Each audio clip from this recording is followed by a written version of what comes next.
everyone. So as you see, I am back reviewing another book, and this book is called Flawed and it's by Perri Sullivan.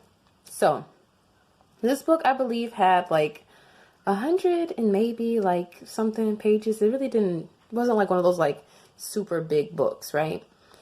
As far as this book goes, the storyline kind of has moments where it flips from present day to like things that like happened like a while ago. So there's like flashbacks. There's like a lot of flashbacks occurring throughout the book.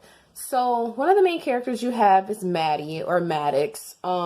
She has siblings. I'm trying to remember her siblings. So you have Micah is her brother. Macy is her sister. And like he more so started off as her brother, Adonis's friend. Her brother Micah. So his name, okay, listen, the guy has two different names. And this was kind of one of the things that threw me off about the books. So like his nickname is G, but I guess like his full name is like, okay, it's Adonis Gentry something. I don't know. But there's parts throughout the book where he's being called Adonis. There's parts of the book where he's being called Gentry. There's parts of the book where he's just being called G.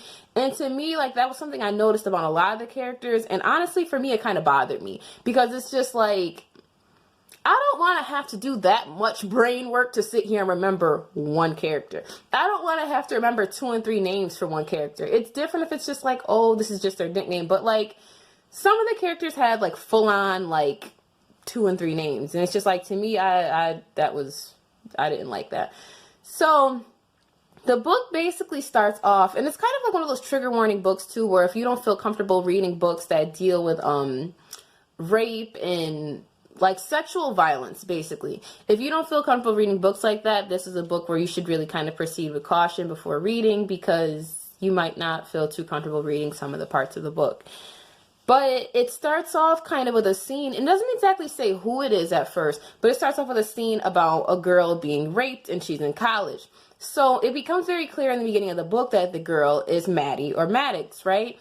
And it's like you feel really bad for her, because it talks about in the book how she was so excited when she first graduated from high school, and how she was like, she had her things packed and she was ready off to go like to college, and she was excited about the whole college experience. And then after being raped in such like a brutal and like aggressive way by not just one person, by multiple people, it really turned her off from even wanting to be in school. So she did keep attending school, but she didn't stay in the dorms anymore. She basically packed her things and she came back home to stay with her parents and her brother and sister, Macy and Micah, right?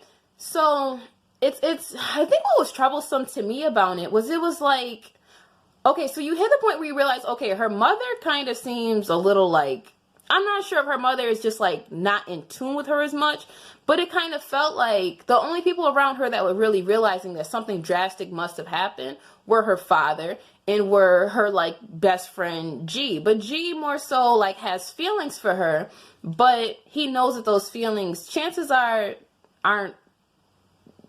they don't feel the same way about each other. Whereas Maddie more so looks at G as kind of like a younger brother. G kind of looks at her as like, you know what, like this girl Trina that I'm dealing with, I would cut her off. I would cut anybody off just to have you, just to be with you. But the thing that bothers me is it's like, of course he's going to be one of the first people to realize something's wrong with her and that she's becoming withdrawn. But the fact that her father noticed, and then there was a point where he kind of like her dad voiced like, oh, like that he knew something was wrong, but he just figured he would just give her time to figure it out. Like, I get that approach. I understand. Like, if someone's not sitting here coming and being forthtelling and they're not sitting here telling you, like, what's going on with them, yes. But at the same time, like, there's a time period on as a parent. Like, to me, as a parent, there should be a time period on, like, okay, like, it's been like a week or so, whatever. I don't feel like it should go on for a whole semester or months at a time of, okay, clearly something happened to her at college to the point where she doesn't even want to stay on the dorms, but I'm just going to keep waiting. Like, to me, I'm just like, Dad, come on. Like, come on, really? That's the best you could have did for her? But whatever. So, in the meantime, she runs into this guy, right? His name is Vance. But the thing is, Vance has a whole other name, too. That's the thing. Vance, let me find it so you guys can know what I'm talking about.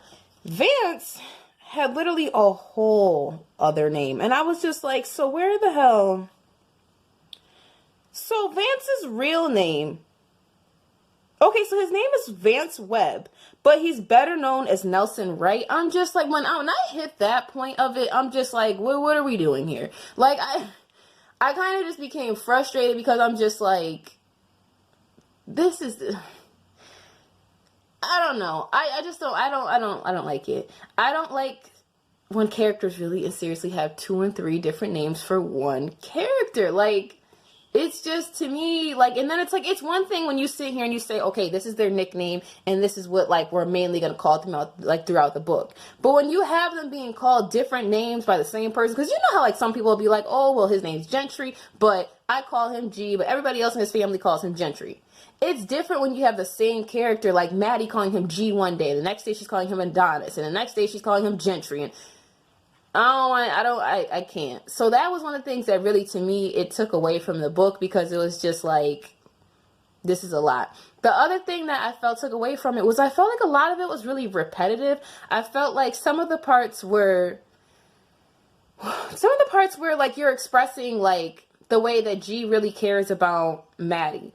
I felt like it was kind of repetitive. I felt like every couple pages, like it was so like in depth about how much he cared about her. And it was like, I felt like within the first or second chapter, like it was clear. Like, okay, it's clear that like he cares about her, but she doesn't feel the same way.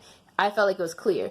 But to me, it just kind of felt like overdone. Like it just kind of felt like, I don't know.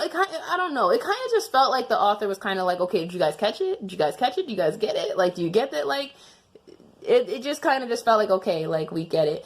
A lot of it too, I kind of felt like some of it too was kind of drawn out. Like I really kind of wanted to get to like the action of the book. Like I really wanted like whatever was going to be the takeoff part to happen. And I kind of was a little disappointed that I felt like that didn't really happen until 42% into me reading the book. And the reason why I'm being so specific about it is because that was like the section that I had sat here and marked off on the Kindle when I was reading it.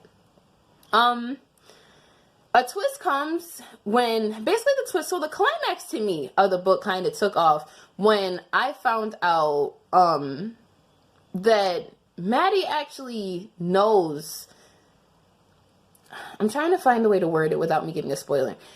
What threw me off and what I felt like was the climax of the book that kind of like finally like really caught my attention, like, okay, so this is going to be the focal point, was when I realized that Maddie knows who at least one of her her attackers were.